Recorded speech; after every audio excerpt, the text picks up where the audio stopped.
person with like bodies, but really they all a part of me.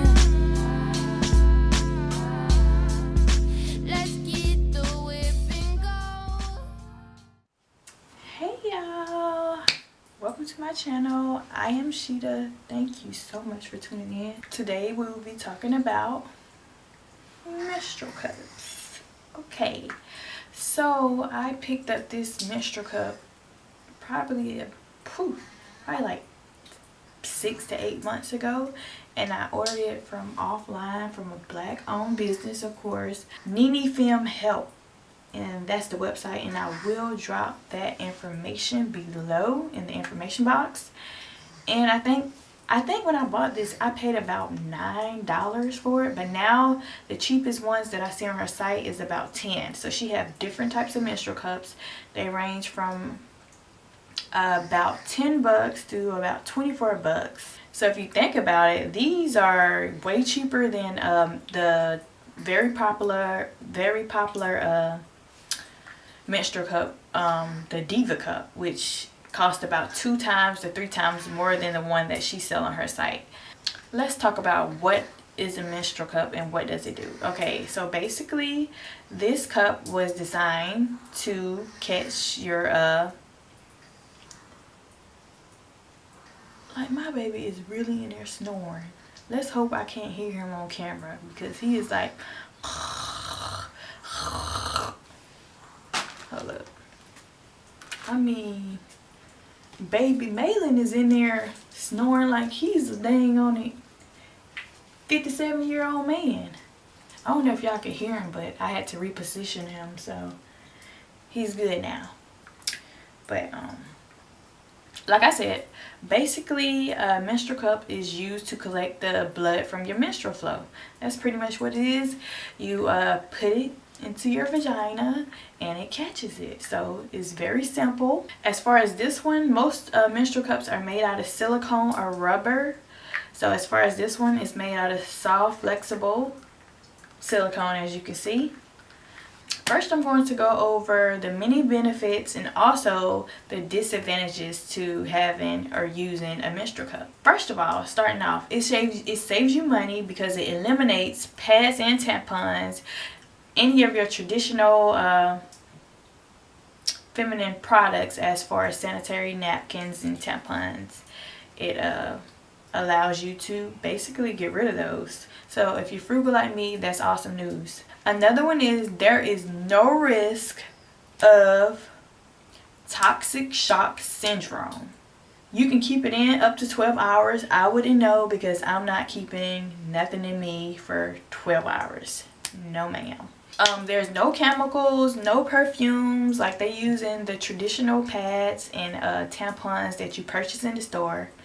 None of that. They can be worn overnight, which I really enjoy wearing them overnight. It's less hassle to me. I don't really have to worry. I feel more so secure wearing it throughout the night.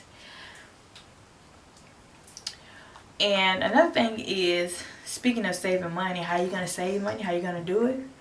One cup can last up to 10 years. 10 years. So just think about all the money you would save from not purchasing tampons and pads, panty liners.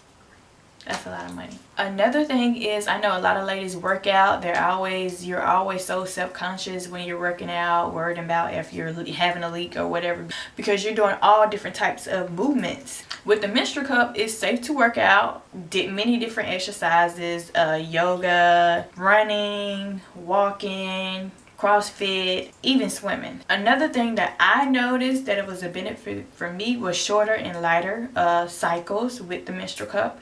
And last but not least, depending on the menstrual cup, not the one that I have because this is made out of soft silicone, but if you get the most of the time, I think the soft cups, the disposable ones, you can have sex with them. So I know some people's like, that's jack, but people do it, okay? But seriously though, I mean, it is what it is. Let people do what they want to do. Okay, moving on to the disadvantages of using a menstrual cup. I would say they can get messy. They can get messy. I will admit that. I'm not going to sit up here and be like, no, it's not messy. No, it gets messy sometimes. Because one time I was actually taking it out. And I was taking it out. I was rushing. And it tipped over in my freaking pants. And yeah, blood was everywhere. Pretty much. Thank goodness I was at home and not out in public anywhere. So just make sure you're taking your time with this. There is a learning curve. It takes time. It takes practice, like any other thing. And sometimes the fit of the cup can be a little difficult for some people, and also the removal of the cup. And I just told you about my my mishap with removing the cup, but that was the only one that I had. So far so good. It was only one thing, and that was my fault because I was rushing. Okay, the first bit of advice that I want to give to anyone that's thinking about using the menstrual cup is practice before your cycle comes. Practice, practice, practice. You actually want to place the menstrual cup inside of you before ahead of time, so you won't be rumbling and getting frustrated once your cycle comes. So practice it beforehand. It's okay, just go in the bathroom, take some time to yourself, and actually get to know it. Another thing I can say, if you're not feeling so secure your first time wearing it, it's okay to wear panty liners or even a pad with it. It's completely fine until you get to that comfort level where you feeling like, okay, I got it. Another thing is, some people have a problem with putting it in. You can always add water-based lube to it. Hey, you can add natural lube, which is aka coconut oil, or you can just add water to it. So you placing it inside of you can be a little easier. Another thing is, I know a lot of people think of menstrual cups, and a lot of women are like, oh, that's disgusting, like why would you want to do that? But I want to say, first of all, we stick tampons up there that absorbs more than just your blood. Your menstrual cup is only just catching the blood, and for two, is your blood. It belongs to you. Then another thing, I don't know, we just think our own blood is nasty. It's just the whole thought around your cycle. Like, everybody just think that is so disgusting, that it's nasty or something. It's natural, and we should be having regular conversations about it. It shouldn't be like a taboo topic that we don't talk about. It is normal, it's natural, it's always gonna happen. It's just here to stay, okay? So it's your blood. Get used to it. I'm pretty sure you're already used to it, but get a little closer look at it in a menstrual cup if you like. Okay, moving on to how you actually insert it. I've seen a lot of different ways online that you can actually place the cup in, and the two that I remember, the U-fold, which is, I hope you can see it, you just press it down like this, and I'm looking in the mirror to see, make sure I'm doing it right, y'all. And that's how you do it. So this is how you're going to put it in, as you can see.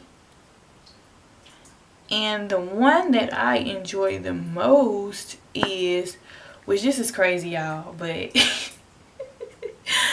but let me just be real for a second. It's another fold, and for some reason I was having the mommy brain where I could not remember how to do the fold. I don't know why. It's so simple, but this is how I remember to do this fold, y'all. I made it into a song. You know, black people, we make everything into song. So I said, I bring it down, I push it back. I bring it down, I push it back. I bring it down, I push it back. I bring it down, I push it back. I bring it down, I push it back. But basically, that's how I remembered it, and that's how I remember, y'all. Bring it down, I push it back, like a little booty dance song or something. So once you do that, you're going to have like this little triangle kind of shape, and it's like an angle, and this is my favorite one. So once you get the fold, and if you want to at that moment, you can, well, you know what, it's better to actually add the lube or the oil actually to the walls of your vagina versus on the cup, because if you add it to the cup, more than likely it's going to get slippery, and you don't want that. So if you want to add your lube, go ahead and do it now, or do it beforehand or whatever. As far as position, whatever position is comfortable with you. Sometimes I actually put one leg on the toilet, and that's how I do it. And sometimes I hit a little light squat and kind of bend my back up a little bit forward, and put it in like that. So whatever works for you works for you. You can lay on the bed and put it in if you want to. But what you want to do is see, I think you can see this way. So what you want to do is, you don't want to just put it in there like that, because that's not how your body is made. You want to kind of tilt it a little bit. So you want to tilt it. Go ahead, put it in. And how I do it is I shimmy my fingers down like this while I'm putting it in. So shimmy, shimmy, shimmy, shimmy. And then, so this is the part up, and you keep shimmying it up, and you see how that pops open? That's how it's gonna do it once it's in your vagina. But the thing is, every woman is different. So some women might want it a little more up, and some women might like it a little down. You probably want to put the whole thing up there to where the little stick is not hanging out, because it's kind of uncomfortable. So you want to put it up there, basically, to where it's comfortable. You want to make sure it's a light suction, and sometimes it won't fold out. So say for example, if it's like a little dent in it, you're just gonna take your finger and rub around the edges, and you might have to just, and you may have to just like that and make it come out till it's a light suction. So you can pull on it lightly and gently to see if it's actually secure. And if you can squat and you can push it out with your muscles, yeah, it's not secure. So try to do it over again and make sure you get that light suction, because the light suction is going to make it secure and make sure you don't have any leaks. So it's going to avoid leakage if you make sure that you have that suction that you're supposed to have. As far as wearing it, like I said, you can wear it up to 12 hours if you want to, but make sure you at least change it out twice a day depending on your cycle. If you have a more heavier cycle, of course you're going to want to change it out way shorter than 12 hours. Okay, so the next step is taking it out. So we're just gonna, well, y'all know what this is, so here we go. So how are you going to take it out? I want to tell you that make sure your hands are, well, your hands are always clean. I hope that we all know that your hands are always clean. This part with the ridges on it, this is going to be your little friend when you're taking it out, because this is going to give you some grip. So taking it out, what I usually do is try to break the seal that the cup has with the walls of your vagina. So I usually just a little bit, and once you do that, you will be allowed to kind of pull it out. And you don't want to fold it or press this too hard. You want to use this to your advantage.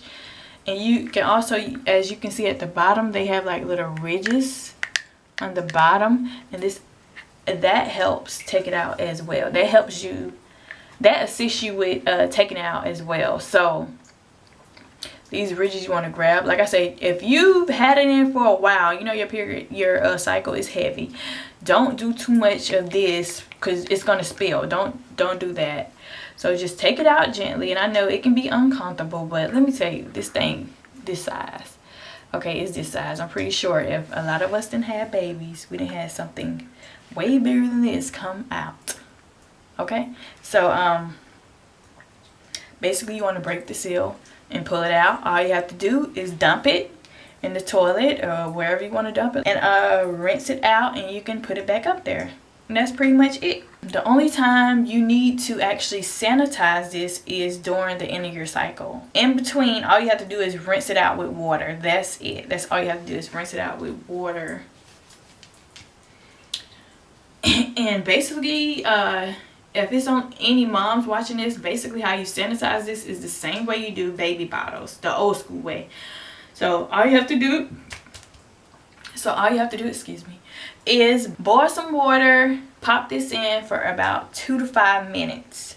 And you in the meantime, you can actually put it in a bag or something like that until it's time to use it again.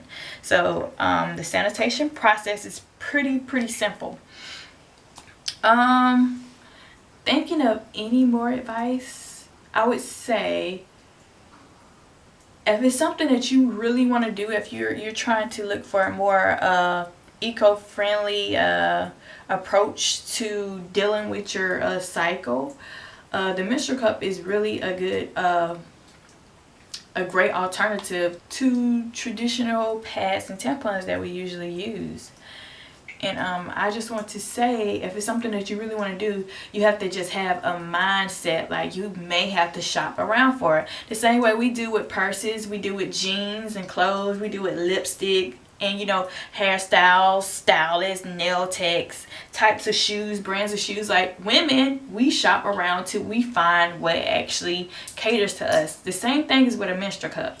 So they have so many different type of brands, so many different types of shapes, and I just want to tell you, shop around and see what works for you, because the first one that you get may not be a fit for you, but that's okay. Just shop around like we do everything else, because women, we do it. So I just want to say that it's worth it to figure out what works for you. I think I pretty much covered everything. So thanks everyone for tuning in. Peace, love, and light, queens and kings. 'Cause I'm tired of this solar